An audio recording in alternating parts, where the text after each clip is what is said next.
Boulevard near Cody Road. Try Embrace Fitness Training Center today. Your first visit is on me.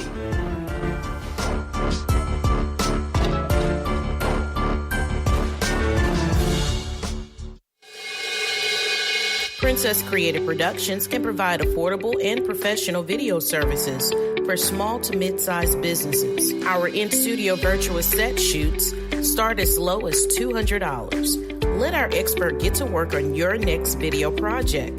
Call 251-421-4490 to book your next shoot.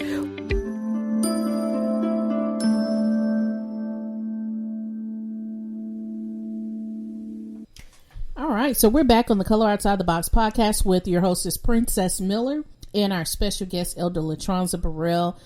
And Elder Burrell, we were talking about the duties of today's wife and why we feel like a lot of relationships have gotten away from, you know, the taking how the wife should take care of the home.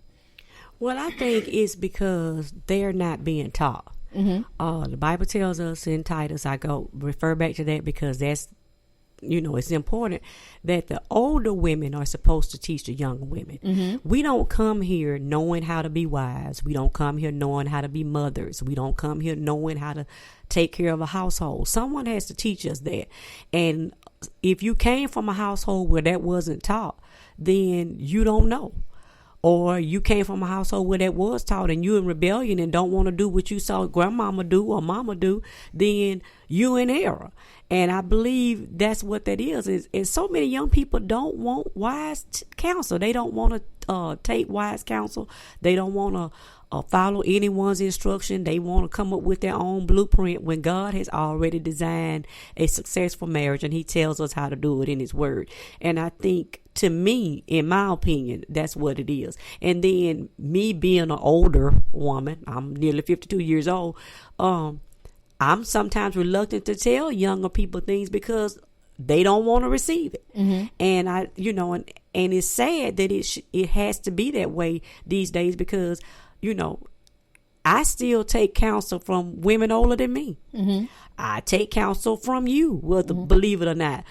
If it's wisdom, whomever it comes from, wisdom is just that. And when I use the information that I have, that's when wisdom is operating. So if you're going to tell me something that's going to help me better run my household, or help me better rear my children, raise my children, or even help me with my marital relationship with my husband, and it's sound doctrine, then I'm going to use it no matter who or where it came from, because God can use whomever he will. But I think it's because a lot of times people are not teachable. That is true. And, you know, I think back to, I remember seeing my grandmother. She cooked, she cleaned, she, you know, even though her second husband, none of her children were from her second husband, and he worked 2 jobs. If she decided to have a dinner where she invited all of her kids and grandkids over, she fixed his plate first. Right. So that, you know, if everything was gone at the end of the dinner, he had his dinner. She off the top. I mean, I saw her iron his clothes. I saw her, you know, just be a wife, and she never wanted for anything. She had money. Her bills were paid. Nothing was ever cut off. And I think that sometimes we don't realize the blessing when we take care of our husbands and we take care of our household, how our husband will reciprocate. He'll take care of us. And it's not about, you know, doing it because we waiting on him to do something.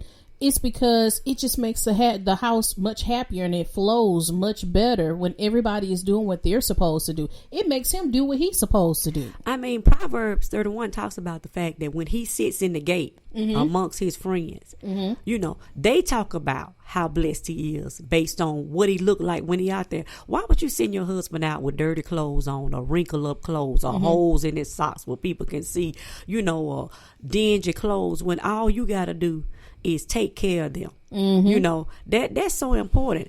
Why would you? I mean, you got to think about that, because it's a reflection on you. When your children don't look like they should, they don't say nothing about the daddy. That girl mama didn't even comb my hair today. I can't believe her mama sent her out here looking like this or that or the other. And my children are older now. My son is in college, and what he was walking around looking like up there in college. And I said, let me tell you something. When we left him this fall, I said, let me tell you something. You're representing God. You're representing the Burrell family. You're representing the Rightly family, our church family. I said, I do not want to see you walking around outside of your dorm with a do-rag on your head, with slides on your feet, and T-shirts on everywhere you go. I said, you know better than that. I said, because nobody in their right mind is going to get you to represent them looking any kind of way. And, you know, he looked at me like I was crazy, but he thought about it. But the first day of class, he FaceTimed me. He had on slacks and a polo shirt. I said, where you going? To a job interview? No, Mom, I'm going to class. I'm changing my image. That's right, because you're representing us. It's a place and a time for slides. It's a place and a time for T-shirts. It's a place and a time for shorts. And it's a place and a time for do-rags. Find out what those places and times are and only do them there. When you come out, you need to represent who you come from. The Burrells are somebody. Act like it. I think, you know, this society is so about, you know, expressing yourself, individuality. You know, I got to be me, you know. Or my own brand. Now everybody got a brand. Everybody got a brand, but a lot of times they're confused about what that brand actually communicates. You know, you think about when people go on job interviews now. Back in the day, they used to dress up. They will put a suit. Men will put suits on. Women will put on their best attire. They will comb their hair. You know, if they couldn't afford to get their hair done, they did the best of their knowledge, or they asked a family member to fix it for them. But they put forth their best image of themselves, and they went, you know, to get a job. I remember years ago, I was at a job interview and it was a telemarketing place, but it was a job interview.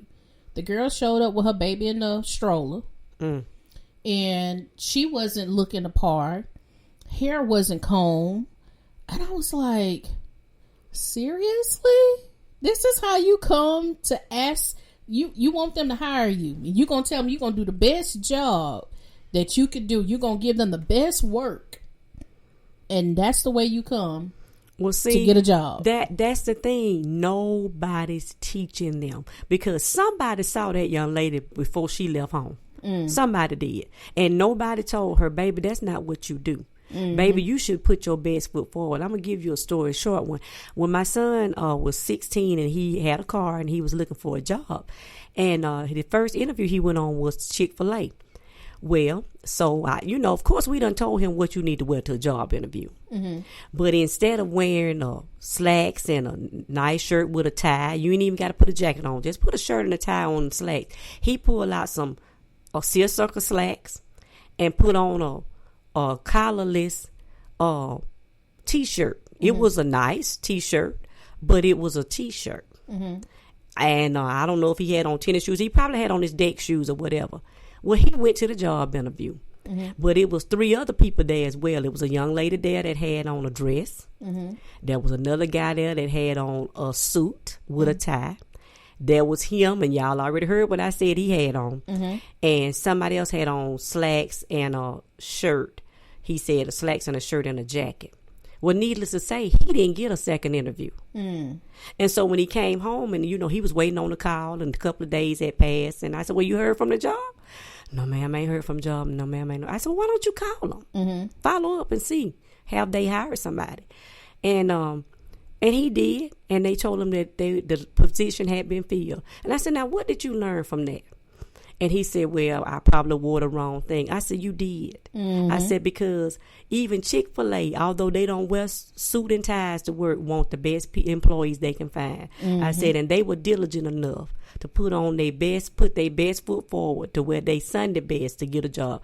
And he learned something from that. And he didn't have to have that learning curve, though. He could have just done what we told him. But there you go. You got to listen to wise counsel. I've hired people. I've been in a position of authority in the past.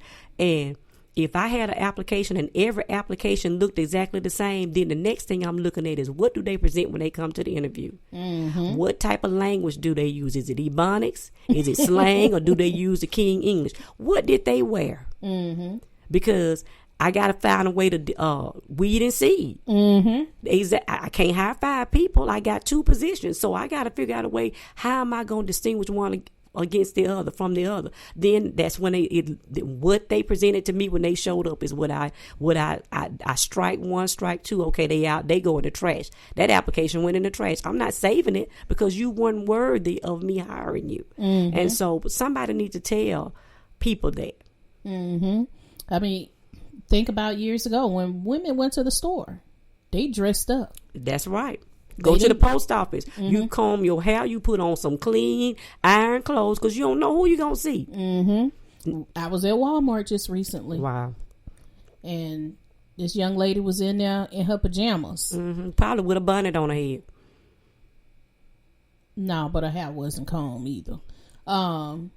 Yesterday, it wasn't yesterday. The other day I was in Walmart.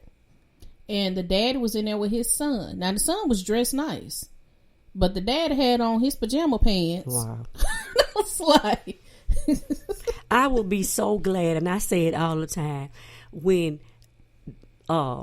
pajamas, slides, and God forbid, these new flip-flops and slides they got that look like house shoes and they got a thick rubber sole on them. I'll be so glad when they go out of style.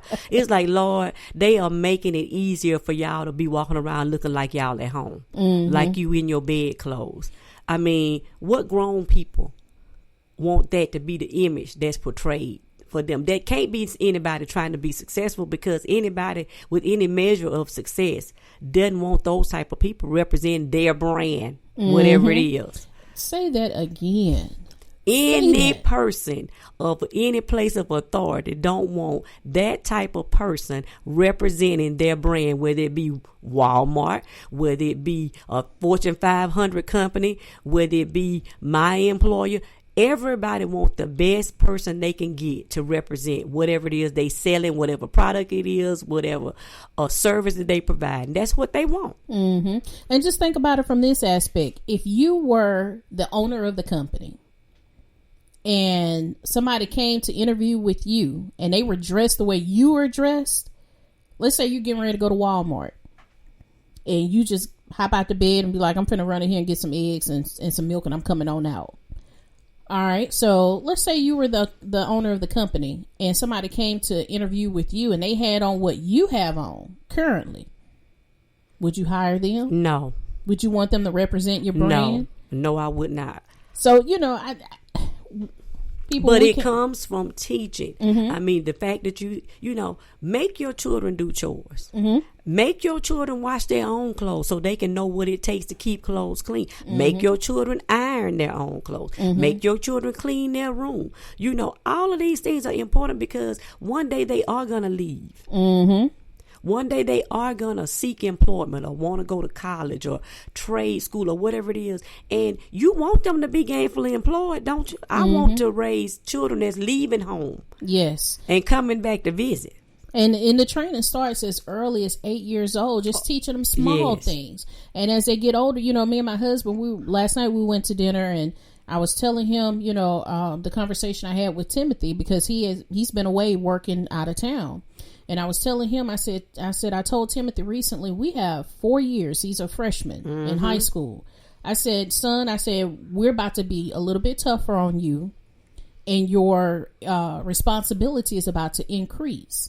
I said, but the reason why is not because we don't love you, we picking on you, any of that. It's because we have 4 years to get you ready to get out this house and to live on your own. And that is wisdom. That's the same conversation we had with our son. We got 4 years. This is the last 4 years we got to do. Now, and let me go back and say this. He is not a perfect child. But because of the things we have instilled in him, he knows how far that he should go.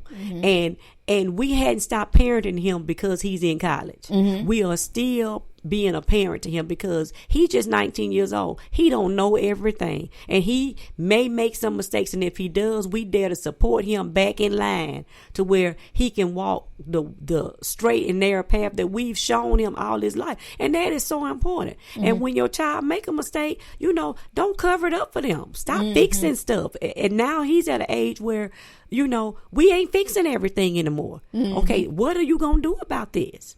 What have you thought about that's going to change this situation that you're in? Yeah, we going to bag him up.